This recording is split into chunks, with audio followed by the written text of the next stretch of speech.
Bonsoir Facebook Live, comment allez-vous? Euh, Aujourd'hui, je parle de l'axe cerveau-intestin. J'en ai déjà parlé dans le cadre de euh, mon live sur le microbiome. Il me semble que j'en ai fait 2 au moins live sur le microbiome. Me sens. En tout cas, écoute, si c'est pas le cas, je suis là pour ça aujourd'hui, alors voilà. L'axe cerveau-intestin, est-ce que vous avez déjà entendu parler de ça? Vous avez probablement déjà entendu dire que les deux sont reliés parce qu'on en parle de plus en plus dans la médecine traditionnelle, comme la médecine fonctionnelle aussi, ou la santé intégrative. C'est pas mal unanime depuis quelques années maintenant que les deux sont interreliés par le nerf vague qui est l'axe cerveau-intestin qu'on appelle, qui est comme un genre d'autoroute à 4 voies qui envoie des neurotransmetteurs d'une direction et de l'autre. Fait que c'est pas comme seulement le cerveau qui a un impact sur les intestins, c'est les intestins ont aussi un impact sur le cerveau et vice-versa. Fait que c'est super intéressant. La raison pour laquelle j'ai des cocons dans les cheveux, qu'est-ce que c'est ça? La raison pour laquelle j'ai envie d'en parler aujourd'hui, c'est parce que j'ai reçu l'information aujourd'hui par Seed. Bon, peut-être que vous ne connaissez pas Seed. Je suis affiliée avec cette extraordinaire compagnie en Californie qui s'appelle Seed, qui veut dire graine, S-E-E-D, qui fabrique des probiotiques. En fait, c'est des symbiotiques. Fait que c'est le mariage entre des probiotiques, qui sont des micro-organismes vivants, qui sont soit des bactéries, des champignons ou des levures, et des prébiotiques, qui sont des fibres fermentescibles qui servent de nourriture aux probiotiques, de carburant à nos probiotiques. Alors, la compagnie Seed, qui est accompagnée, en fait, toute part de un spécialiste qui s'appelle Dr. Sarkis Mazmanian. Je l'ai écrit parce que, c'est ça. Sarkis Mazmanian, lui, imaginez-vous donc que c'est lui qui a découvert ce fameux lien-là, l'importance de vraiment la communication constante entre le cerveau et les intestins. C'est lui qui est au cœur de cette compagnie-là, Seed, et c'est lui qui a créé le DS01, qui est le probiotique principal. Maintenant, ils en ont sorti une version pour les enfants, mais à la base, c'était seulement le DS01 qui avait comme produit Seed. Et c'est merveilleux. Moi, je les prends depuis peut-être 9-10 mois maintenant. Ça participe à ce que ma vie soit belle. Vraiment. Il y a plein d'éléments qui participent à ce que ma vie soit belle et agréable et que je sois bien dans mon corps. Ce que je n'ai pas été pendant plusieurs années, dû entre autres au côlon irritable.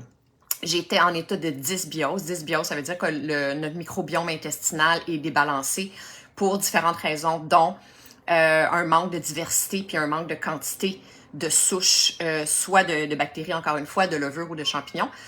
Bref, donc Seed a vraiment, je dis pas qu'il a changé ma vie parce que, comme je vous dis, il y a plusieurs choses qui changent ma vie, mais c'est certainement un des éléments qui participe à ce que je me sente mieux à tous les jours depuis plusieurs mois maintenant. Donc, je les ai choisis et c'est ça, je suis affiliée avec eux. Puis aujourd'hui, ils ont fait un lancement sur un nouveau programme de recherche, des recherches cliniques sur ce fameux axe-là, l'axe cerveau-intestin, dans le but de créer, de engineer, en anglais, de concevoir, de créer, je sais pas comment dire, une nouvelle souche, pas une souche, mais un amalgame de souches, un type de probiotique, une recette qui va avoir le pouvoir d'aider les maladies mentales. Salut Julie! Bienvenue sur mon live en ce mercredi ensoleillé. Donc ils commencent à travailler avec Dr. Sarkis Mazmanian, comme je disais tout à l'heure, dans le but de vraiment créer une nouvelle sorte de probiotique. En fait, ça va être le cousin, le frère du DS01 de Seed, qui va aider les gens qui ont des maladies mentales, dépression, anxiété, troubles anxieux. Mais ça peut aller beaucoup plus loin que ça. Je me lancerai pas dans toutes les maladies mentales parce que Je vais attendre que le communiqué de presse et toutes les informations officielles sortent pour pas parler à travers mon chapeau. Mais en tout cas, l'idée de façon globale, c'est à peu près ça.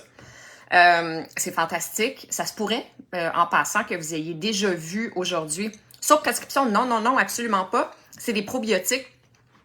Donc, c'est vraiment, c'est des symbiotiques, en fait, symbiotiques, qui sont un mélange de probiotiques et de prébiotiques dans une capsule, encapsulée dans une membrane qui résiste à l'acide gastrique et à la chaleur du tube digestif parce que on sait maintenant qu'on a perdu notre temps et surtout notre argent pendant plusieurs années à avaler des probiotiques qui n'étaient pas encapsulés, qui ne résistaient pas à toutes les péripéties du tube digestif parce que malgré qu'on a des microbiomes partout, qu'on en a dans les yeux, dans le nez, sur la peau, tout ça, il reste que celui qu'on cible, c'est le plus gros des microbiomes, qui est le microbiome qui se trouve dans le gros intestin, microbiome du côlon.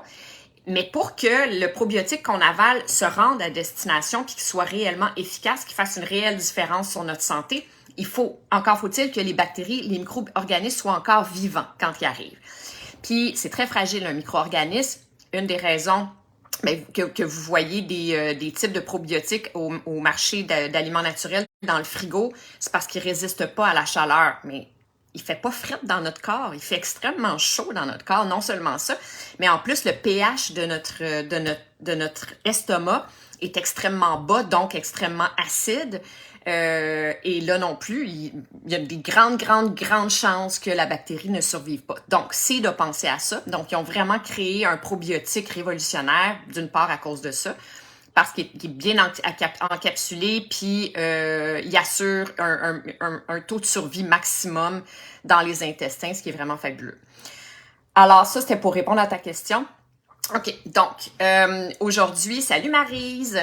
Aujourd'hui, je parle de l'axe cerveau-intestin. J'en ai souvent parlé. On parle du deuxième cerveau, en fait, qui est le système nerveux entérique, OK? Fait qu'on on a le système nerveux central, qui est le cerveau puis la moelle épinière, puis on a le système nerveux entérique, qui, lui, c'est lui qui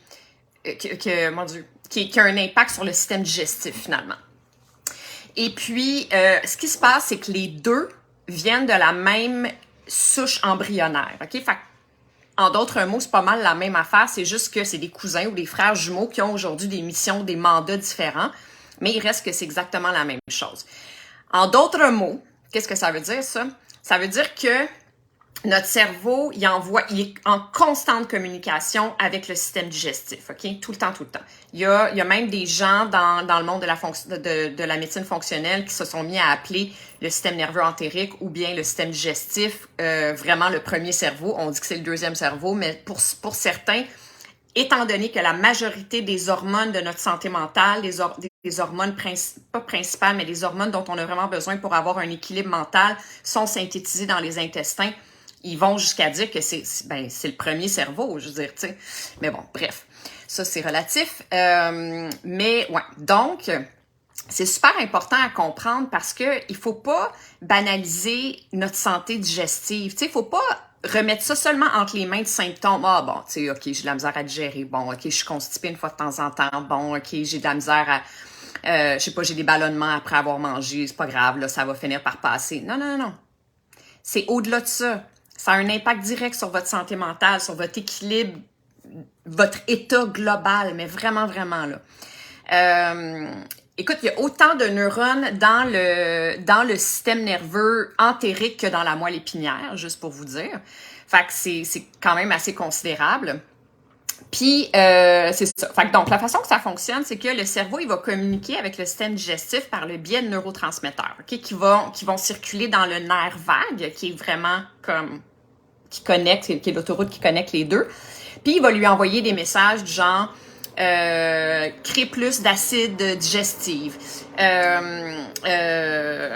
synthétise plus d'hormones, plus de telle hormone, ou bien mets-toi en pause, fais rien en ce moment, on a d'autres choses à faire, puis on n'a pas besoin de toi dans notre chemin, genre. Ou bien il va activer le complexe migrant-moteur. OK, le complexe migrant-moteur, ça c'est comme l'espèce de valve qu'il y a entre le gros intestin puis la partie d'en haut qui est où les aliments Mon Dieu, écoute, en m'embarquant là-dedans, je réalise à quel point il y a de l'information à donner juste là.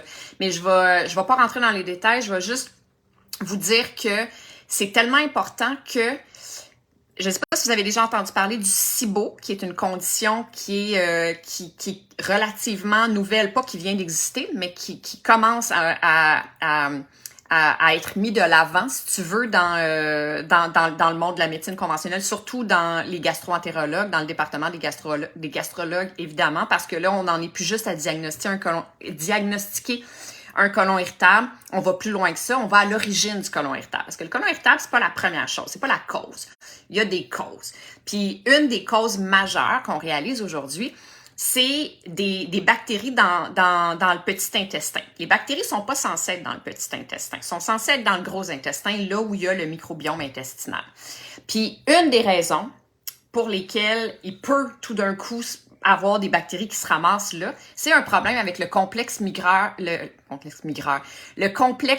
moteur, qui est comme la valve qui est, tu sais, c'est comme censé, la nourriture, elle arrive d'en haut, puis elle descend en bas. Elle n'est pas censée pouvoir remonter. Ça, c'est ce système-là qui permet c'est comme si la porte, elle se ferme quand la nourriture, elle tombe, puis elle peut pas remonter. S'il y a un trouble, elle va remonter. Ça, c'est un des facteurs. Puis quand on se ramasse avec des bactéries dans le petit intestin, il y a plein de problèmes qui arrivent. Je l'ai vécu.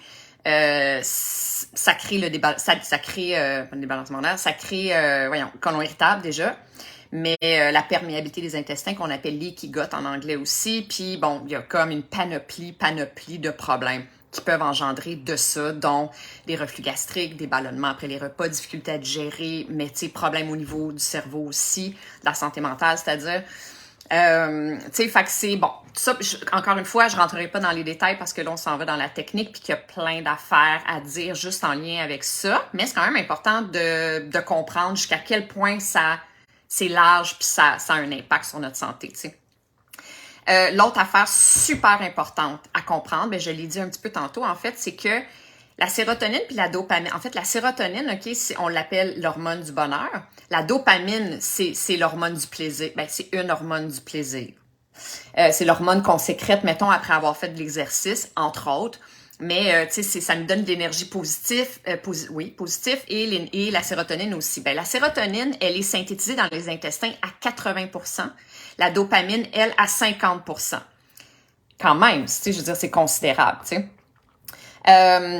Comme je disais, étant donné que ça va dans les deux sens, on peut aider l'un en partant de l'autre, comme on peut aider l'autre en partant de lui, tout le temps. Tu sais, exemple, si on fait de la méditation, qu'on relaxe, si on respire profondément, juste ça, puis qu'on essaie vraiment par notre mental de nous calmer, de mettre le stress de côté, c'est sûr et certain que la majorité de nos symptômes digestifs vont disparaître. En tout cas, à court terme, le temps qu'on va être relax. Tu sais, je vous l'ai déjà expliqué, quand on est en état de survie ou en système nerveux sympathique, c'est ça, en fight or flight, système nerveux sympathique, ben on digère pas, notre système digestif est comme mis en pause, ça c'est une chose. Fait que juste en respirant, en se calmant, on va tout de suite aider notre intestin, notre système digestif à mieux fonctionner, à fonctionner adéquatement.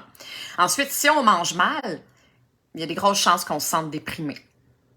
Si on mange bien, par contre, ben là, on va retrouver nos fonctions cognitives, notre concentration, notre joie de vivre. Tu sais, c'est vraiment, ça va complètement dans les deux sens. Puis c'est super important à considérer puis à se rappeler. Écoute, on parle dans les côlons irritables, là, il y a je sais pas jusqu'à quel point c'est démontré scientifiquement, mais j'ai lu dans des journaux de médecine que 1/3 des gens qui souffrent de côlon irritable souffrent aussi de troubles anxieux et de dépression. Tu sais, bon, c'est pas 100%, mais 1/3, c'est quand même, tu sais, c'est assez pour qu'on se penche sur la chose et qu'on fasse « Wow, OK, il y a quelque chose là tu sais, de vraiment de valable. » Puis, ouais, c'est ça. Fait que c'est vraiment, c'est complètement démontré aujourd'hui que les dysbioses, comme je le disais tantôt, les dysbioses, c'est un déséquilibre au niveau de notre microbiome intestinal. Ça veut dire qu'on a un manque de souches, un manque de variété de différentes bactéries, champignons et levures dans notre microbiome intestinal, puis un manque de quantité aussi, juste comme pas assez. aussi, ça peut participer à vraiment dérégler notre stabilité mentale, les hormones de notre stabilité mentale. Et donc, qui pourrait être à l'origine de dépression, etc., etc. C'est la raison pour laquelle Seed, cette merveilleuse compagnie, est en train de, vient de démarrer un programme de recherche clinique pour développer vraiment une bactérie, pas une bactérie, mais un supplément de symbiotique qui soit ciblé pour la santé mentale. Fait que ça, c'est quand même assez révolutionnaire, c'est une maudite bonne nouvelle. Puis, voilà, c'est la raison pour laquelle j'avais envie de vous en parler. Voilà. C'est tout. Est-ce que vous avez des questions, des réflexions? Est-ce que ça éveille des choses en vous? Est-ce que vous souffrez de côlon irritable? Est-ce que vous avez souffert de côlon irritable? Est-ce que vous prenez des probiotiques déjà? Est-ce que ça fait partie de votre vie? Il faut comprendre que le monde des bactéries, des probiotiques évolue super rapidement. Déjà, jusqu'à il n'y a pas si longtemps que ça, on parlait qu'on pouvait aller chercher notre dose de micro-organismes vivants pour enrichir, pour renforcer notre microbiome intestinal par le biais d'aliments fermentés. Pour la raison que j'ai nommée tantôt, qui est que les péripéties que rencontrent les micro-organismes vivants en partant de notre bouche pour se rendre dans notre gros intestin sont tellement intenses, il y en a tellement, la chaleur déjà, puis l'acide gastrique surtout, que ça fait que comme l'acide lactique, disons, dans les légumes lacto-fermentés ou dans le kimchi ou dans la choucroute, les aliments avec des bactéries qu'on va manger, il y a des grosses chances que, en tout cas, il y en a peut-être qui vont survivre, mais pas la majorité. Il y en a beaucoup qui survivront pas. En fait, c'est surtout pas démontré encore. Il n'y a pas d'études qui sont en mesure de prouver que quand on mange des aliments fermentés, ça aide vraiment notre microbiome. Oh, bye Marie, c'est pas grave. Tu peux quitter, il n'y a aucun problème. T'es cute. Fait que c'est ça. Fait que voilà, c'est ça mon petit topo sur l'axe cerveau-intestin. Prenons soin des deux. Prenons soin de nos intestins, de notre côlon et de notre système digestif et de notre cerveau. Très important. Alors voilà, si vous avez des questions, n'hésitez pas. Je vais essayer de répondre à tout le monde. Je vous embrasse et à demain. Bye!